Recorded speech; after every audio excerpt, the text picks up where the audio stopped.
네, 오늘은 초보자가 창업을 하면 망하는 두 번째 이유, 바로 매출에 대한 조작, 이거에 대해서 좀 말씀을 드리려고 영상을 켰습니다. 자, 매출은 사업하는 사람들한테는 정말 너무나 중요한 거죠. 근데 이 생명과도 같은 매출을 인수인계를 할 때 조작을 한다는 얘기를 제가 들었어요. 여러분, 저도 제가 잘 알아보지 않았다가 편의점을 한번 말아먹은 적이 있어요. 제 경험과 또 제 주변에서 들은 이야기를 가지고 오늘 여러분에게 매출에 대한 이야기를 한번 해보고자 합니다. 일단은 매출 사기가 일어나는 주된 거는 개인 카페나 개인 편의점이에요.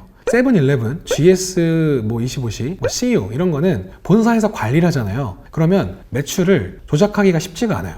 그 매출의 많게는 40%가 본사로 떼어져서 가요. 만약에 친구 카드로 매출 조작을 하고 싶다, 이거를 통해서 받을 수 있는 권리금의 상승분보다 카드를 써서 매출을 냈을 때 그 몇십 프로가 본사로 날아가니까 그것 때문에 잃는 돈이 더 많겠죠. 근데 개인 편의점이나 개인 카페는 매출 조작이 빈번하게 일어나고 있습니다. 그래서 여러분이 매출에 대해서 사기를 안 당하려면 첫 번째로는 이 매출이 진짜인가를 먼저 의심을 해봐야 돼요. 제가 아는 형한테 드린 건데, 지인이 카페를 하는데 카페가 장사가 안 되는 거예요. 어떻게 이거를 팔았냐면은 이 카페가 잘 돌아간다는 걸 보여줘야 되겠죠. 친구들을 잔뜩 불러 모아서 공짜로 음료수와 커피, 케이크 이런 것들을 주겠다 라고 하고 한 3달, 4달 동안을 그렇게 사람들을 불러 모았대요. 지인이라서 혜택을 주나 보다 하고 가서 봤더니 다 아는 사람들이 놀러와 있는 거예요. 그걸 일단은 결제를 했대요. 하고 현금으로 그걸 다시 돌려받았다는 거죠. 근데 알고 보니까 이게 매출 조작이었다는 겁니다. 나는 하루 매출이 100만 원은 나올 줄 알고 인수를 했는데 실제로는 50만 원도 안 나오는 거예요. 권리금으로 이 사람한테 5천만 원, 심지어는 1억이 넘는 돈을 주고 들어갔는데 그 돈이 의미가 없어지는 거죠. 그래서 매출 증빙을 요구할 때 그 카페 사장이 저희는 최근 6개월 매출이 이렇게 좋습니다 라고 하면서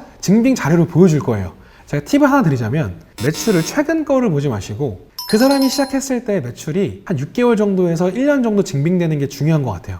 애초부터 사기를 치려고 그걸 샀다 이러면 모르겠지만 처음부터 매출을 조작하는 사람은 잘 없잖아요. 처음에 이걸 사서 해봤는데 잘 안 된 거지. 그래서 어떻게 해야 될까 하다가 매출을 조작해서 파는 사람들이 대부분이거든요. 개인 편의점 같은 경우에 더 쉬워요. 여러분들이 알고 있는 그런 브랜드가 아닌 좀 생소한 브랜드, 로그인 마트라는 것도 있고 하모니 편의점 이런 것들은 개인 편의점이거든요. 지금 개인 편의점은 손님이 긁으면 저한테 바로 오는 거잖아요. 이거는 매출을 조작하려고 맘먹으면 얼마든지 조작할 수가 있습니다. 본사로 가서 다시 돌아오는 매출이 아니기 때문에 주의를 하셔야 된다는 점을 다시 한번 꼭 말씀드리고 싶습니다. 자, 두 번째는 여러분이 창업을 하거나 인수를 했을 때 매출의 비중을 좀 보셔야 돼요. 뭐냐면은 순이익과 관련된 건데, 이건 제가 직접 경험한 거예요. 제가 편의점을 인수인계를 받았거든요. 매출 권리 3천만 원에 바닥 권리 3천만 원으로 6천만 원의 권리금을 주고 편의점을 인수했어요. 이제 개인 편의점이었죠.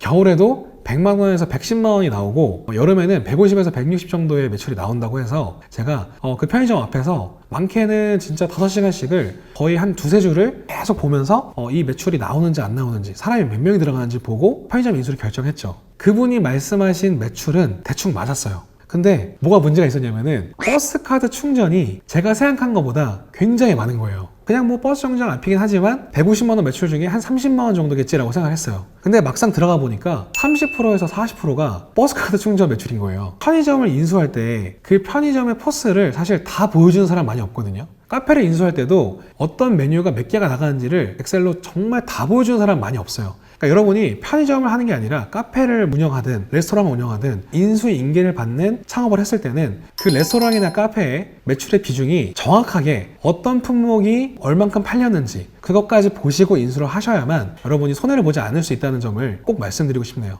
자, 세 번째는 이건 조작은 아니지만 여러분이 꼭 아셔야 될 게, 이 매출이 여러분이 창업해서 여러분이 사장이 돼도 가져갈 수 있는 매출인가가 굉장히 중요해요. 예를 들면 어떤 레스토랑이나 카페를 팔려고 하는 분이 이렇게 얘기를 해요. 보통 사장님 이걸 가져가시면은 이 정도 매출은 나오지 않겠어요? 근데 여러분 잘 생각해 봐야 되는 게, 그 매출이 정말로 여러분이 사장이 돼도 지속적으로 나올 수 있는지 정말 잘 생각해 보셔야 됩니다. 특히나 사장님이 뭔가 특출하신 사장님이면은 그 매장은 양도양수를 안 하는 게 낫습니다. 피아노 학원인데 학원 선생님이 유명해서 잘 되는 거라든지, 그곳의 주방장이 정말 손맛이 좋아서 그 맛이 나오는 거라든지. 근데 여러분, 이런 거에서 은근히 잘못 판단하시는 경우가 많아요. 지금 사실은 그 주방장이 내고 있는 매출 구조에서의 중요함이 굉장히 큰데 나도 이 정도는 하겠는데 라고 판단하는 경우가 많은 거죠. 그래서 세 번째는 내가 창업해도 가져갈 수 있는 매출인가? 정말 진지하게 따져보시기를 추천드립니다.